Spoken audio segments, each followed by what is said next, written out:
Amis astro, bonjour, on se retrouve aujourd'hui pour votre guidance de la semaine. J'espère que vous allez tous très très bien. Je vous souhaite à tous une bonne rentrée pour ceux qui rentrent aujourd'hui et puis ceux qui ont des enfants qui sont rentrés à l'école aujourd'hui. Alors, donc, petite semaine importante quand même. Puis il y en a d'autres qui partent en vacances. Voilà. Bon, bonnes vacances à vous, ceux qui sont pas là aussi. Alors, semaine du 4 au 10 septembre 2023. Qu'est-ce qui se passe pour nous? Quelles sont les énergies? Qu'est-ce que cette semaine nous demande de regarder, de voir, de vivre, de sentir? À quoi on doit réfléchir? C'est quoi l'énergie de cette semaine? Du 4 au 10 septembre 2023, pour nous tous, c'est quoi son énergie à cette semaine?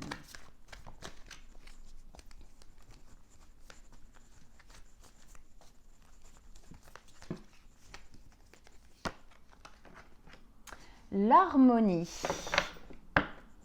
Ok. Alors, on va aller la lire, cette jolie carte de l'harmonie. Alors, ok, je l'ai. Je vous la montre. L'expérience méditative du retour au cœur ne peut être ni saisie intellectuellement, ni forcée. Elle survient de façon naturelle à mesure que vous entrez en résonance avec les rythmes de votre propre silence intérieur. Le visage de ce personnage reflète la douceur et la délicatesse de cette expérience. Les dauphins qui émergent du cœur dessinent un arc vers le troisième œil. Ils représentent l'enjouement et l'intelligence qui viennent à nous lorsque nous sommes centrés dans notre cœur et lorsque nous pouvons nous relier au monde à partir de ce centre. Essayez de devenir plus doux et plus réceptif et une joie inexprimable vous attend très près de vous. Personne ne peut vous y conduire, mais si vous le trouvez, les mots vous manqueront pour le décrire. Elle est là, au fond de votre cœur, mûre et prête à être découverte. Ok, l'harmonie. En gros, on nous dit ici que l'harmonie, l'équilibre, le bien-être, en gros, on le trouve quand on est en résonance avec le cœur, quand on réagit, qu'on agit avec la vibration du cœur. Alors, quand on nous dit se centrer au niveau du cœur, donc des émotions, des ressentis, de la bienveillance quelque part, d'accord, pour nous-mêmes et puis du coup, par extension, pour les autres, puisque nous sommes tous reliés les uns aux autres. Qu'est-ce que ça peut vouloir nous dire? Ça peut vouloir nous dire sortir du mental, sortir de la tête, sortir du raisonnement, sortir des conditionnements aussi peut-être, faire des choses, des choix, poser des décisions et des actions qui parlent du cœur. Mais alors moi je vais comme d'habitude, j'aime bien élargir un peu les choses, d'accord? Je vais élargir ça à la notion de parfois il est utile et nécessaire de mettre en place des choses, prendre des décisions, en tout cas mettre en place certains trucs dans notre vie pour trouver l'équilibre, l'harmonie et être centré au niveau de notre cœur. Ces décisions, parfois, elles sont pas faciles. Parfois, elles sont même très difficiles, où elles nous demandent justement de sortir de conditionnements, de sortir de schémas, d'habitudes qui résonnent avec nos souffrances, quoi, ok? Et quand on dit, alors ça c'est un adage que j'aime énormément parce que je trouve que c'est très vrai, mince, j'ai perdu la fermeté, voilà, j'avais perdu le mot fermeté. La fermeté, c'est l'amour. L'amour, c'est la fermeté. Être ferme avec quelqu'un qu'on aime, c'est très important parce que c'est comme ça qu'on met les limites qu'il ou elle ne doit pas dépasser en fin de compte pour être dans un amour véritable, pour qu'on soit dans le respect de chacun, tout ça. Donc, ici, il y a effectivement cette vibration, se centrer au niveau de notre cœur, trouver cette paix et cette harmonie, ça peut parfois passer par le fait de faire des vagues, d'accord? Pour que après, justement, les choses puissent se planifier, que les choses puissent s'apaiser, se ralentir, d'accord? Et que la mer qui était à un moment donné houleuse pour purifier, nettoyer, mettre en place les choses, puisse redevenir plus calme.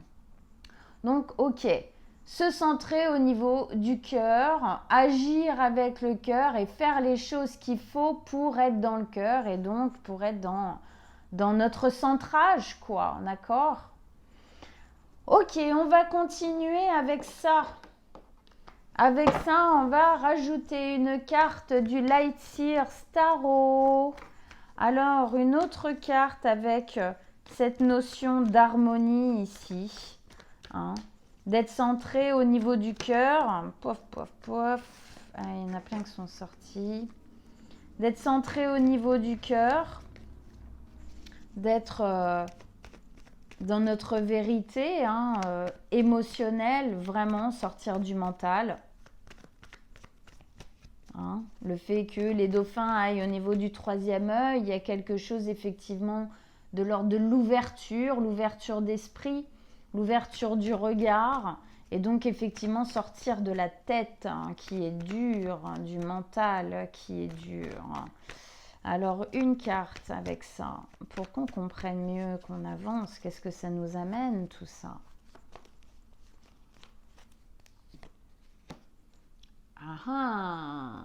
Attendez, parce que je sens que après tout à l'heure, je vais vouloir rajouter des cartes et puis vous n'allez pas les voir. Hop. Alors, ça nous amène quoi? Ça nous amène la 8 d'épée. La 8 d'épée, c'est cette notion de blocage, d'incapacité d'avancer, d'incapacité de prendre des décisions, de se sentir bloqué en fait à chaque fois qu'on veut faire quelque chose, avancer. Alors effectivement, c'est bien ce que je disais tout à l'heure. Regardez, on voit bien. Cette jeune femme, elle se regarde dans un miroir. Dans le miroir, elle est bâillonnée dans tous les sens. Elle a des corbeaux qui, dans ces cartes, sont vraiment reliés au mental qui vient nous piailler des bêtises, des trucs réducteurs à longueur de journée et de nuit aussi, parfois malheureusement. D'accord? Et donc, effectivement, c'est pas un blocage qu'elle a dans la matière. On voit bien qu'il n'y a rien. C'est un blocage mental. Donc, ici, qu'est-ce que ça peut nous amener? Ça peut nous amener que si vous avez des décisions à prendre en ce moment, si vous devez prendre une direction, faire un choix, je sais pas, voilà, quelque chose comme ça, quel que soit le secteur de vie dans lequel vous avez à faire cette avancée, eh bien, on est en train de vous dire que ce choix, cette décision, ce mouvement-là, le bon, le vrai, celui qui résonne entièrement avec vous, vous ne le ferez pas avec votre tête.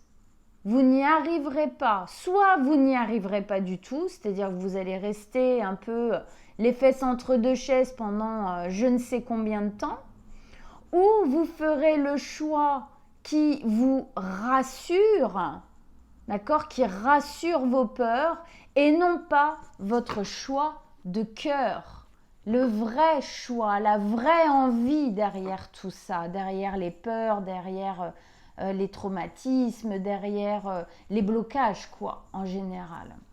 Donc effectivement, si en ce moment vous avez vraiment à acter quelque chose, à continuer vers un chemin, à engager, à s'engager dans quelque chose, à prendre une décision, que sais-je, eh bien c'est avec le cœur que vous devez la prendre.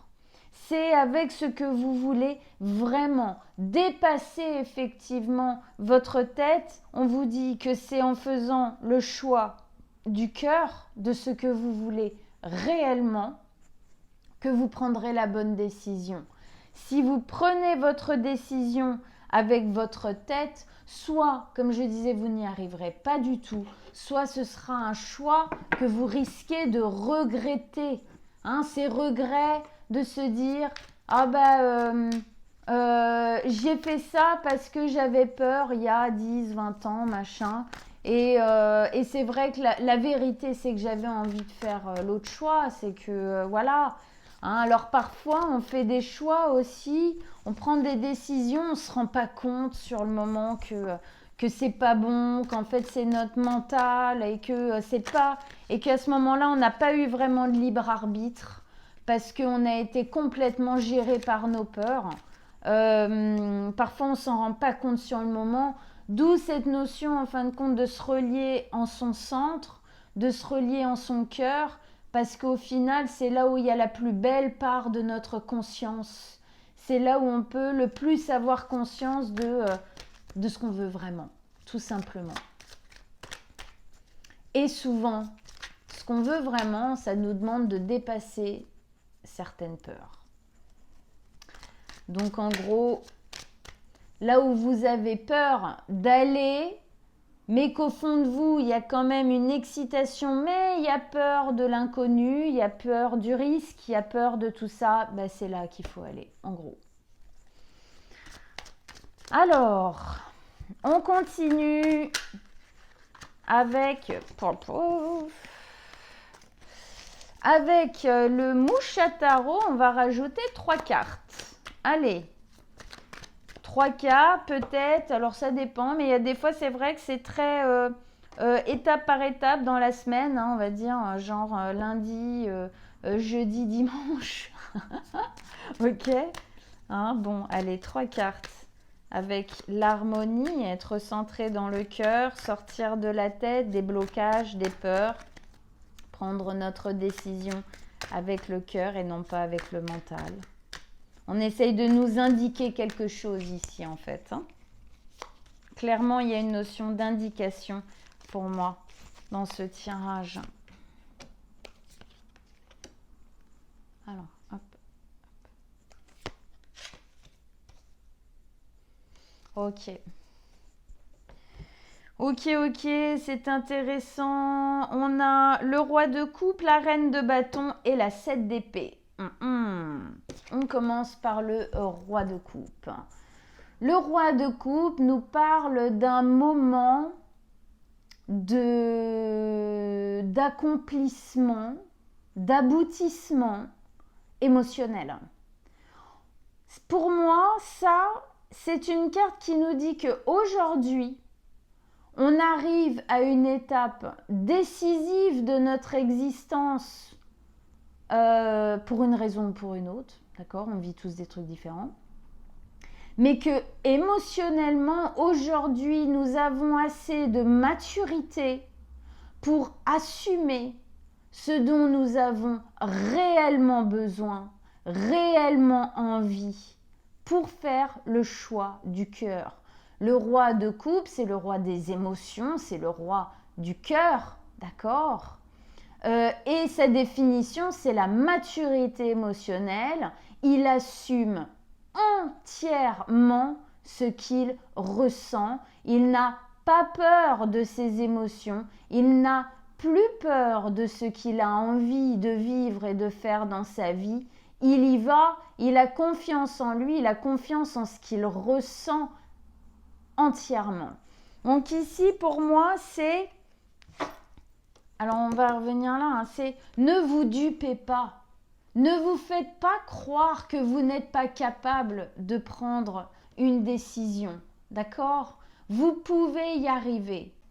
Pardon, j'ai été coupée, ça a sonné à la porte. Bref, c'est pas grave, on reprend. Donc, effectivement, je disais que là, on arrive à un moment de notre vie où on est capable d'assumer tout ça. On est capable de prendre nos décisions avec notre cœur, de lâcher un peu la tête, le mental et les peurs pour prendre notre décision. C'est ça que je disais, c'est attention de ne pas se duper, ne vous faites pas croire que vous n'êtes pas capable, pas en mesure de prendre cette décision de cœur. Ça, c'est votre mental qui essaye de vous réduire pour vous faire prendre une décision de confort inconfortable, ou en tout cas qui deviendra inconfortable très rapidement. D'accord? Alors que vous êtes totalement prêt à prendre un choix de cœur. Avec ça, au milieu, on a la reine de bâton. La reine de bâton, c'est cette énergie de confiance, de magnétisme, de fierté. On sait qui on est créateur, on est créatif, on est magnétique. On est dans l'action, on avance, on prend ses décisions, on a confiance, on fait pousser les fleurs dans notre vie, on fait pousser les graines, on fait des choses. Donc ici, ça nous amène à quoi? Ça nous amène à faites-vous confiance. Faites confiance en votre intuition. On nous ramène, quand on nous dit ça, à cette notion du troisième œil. Le troisième œil, c'est quoi? C'est l'ouverture du canal, en fin de compte, de réceptivité aux intuitions, aux messages, parfois même à la médiumnité. Mais enfin, ça, c'est pour des cas plus particuliers. Mais en tout cas, aux intuitions, d'accord? Aux synchronicités, à ces compréhensions, à la conscience aussi, d'accord? Donc, effectivement, ici, on vous dit, faites-vous confiance. Faites confiance aux intuitions du cœur que vous sentez. Lâchez le mental. Petite astuce pour savoir décrypter les intuitions du mental. Le mental, il rabâche, il radote, il radote, il radote, il radote. L'intuition, souvent, paf, elle arrive.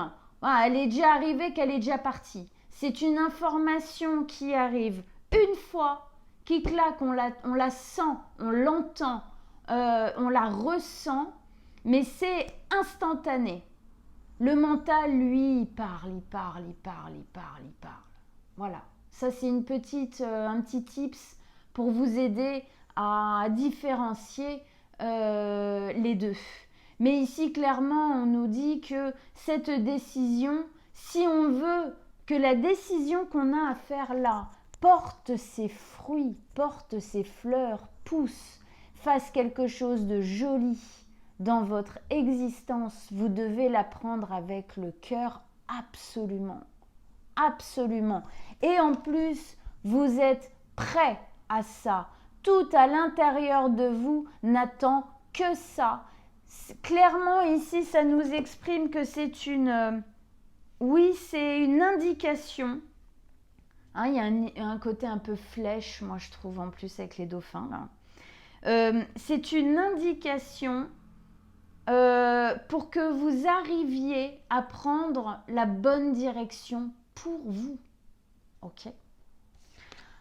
Avec ça, vous avez la 7 d'épée. La 7 d'épée, c'est une ambiance un peu manipulation, mensonge, vol, tout ça. Pour moi, c'est arrêter, en fin de compte, d'être dans le déni. Arrêtez de vous mentir à vous-même. Arrêtez de vous manipuler, de vous faire croire. Pour moi, c'était vraiment ça. Elle a résonné ici quand j'ai parlé du roi de coupe. Arrêtez de vous faire croire que vous n'êtes pas capable de faire ça. Sortez de mécanismes où vous vous auto-sabotez.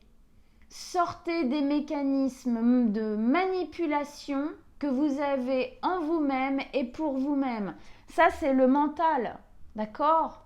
Je m'auto-sabote, je m'auto-manipule parce que intérieurement, je suis persuadée, malheureusement, que je ne suis pas valable, pas capable, pas légitime, etc. Ok? C'est à ça que ça va vous servir. de sortir de ça, partir de ça, d'accord? De laisser ça derrière vous et d'être vraiment dans la confiance, d'accord? Pour ceux qui sont dans des situations où il peut y avoir de la manipulation ou quoi, pareil, on en sort. On sort de ça, on dégage de ça, d'accord? Voilà. Eh bien, voilà pour cette semaine, amis astro.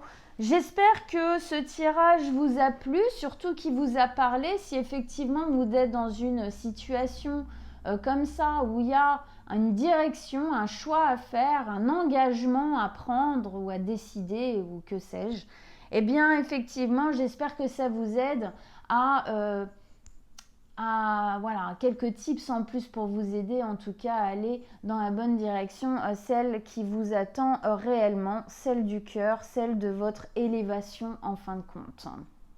Hein? Tout ça, ça va vous permettre de reprendre confiance en vous en fin de compte et donc de lâcher le côté auto-saboteur qu'on peut tous avoir, hein, tout simplement. Il n'y a pas de jugement là-dedans comme d'habitude. Pour tous ceux qui veulent une guidance personnelle, en dessous de la vidéo, je mets mon mail, mon numéro de téléphone. Vous m'envoyez soit un message sur mon mail, soit un SMS, soit vous m'appelez. C'est comme vous voulez, il n'y a aucun souci. Et on prendra rendez-vous ensemble. Je vous souhaite une très très bonne semaine et on continue les guidances du mois. Ciao ciao amis astro.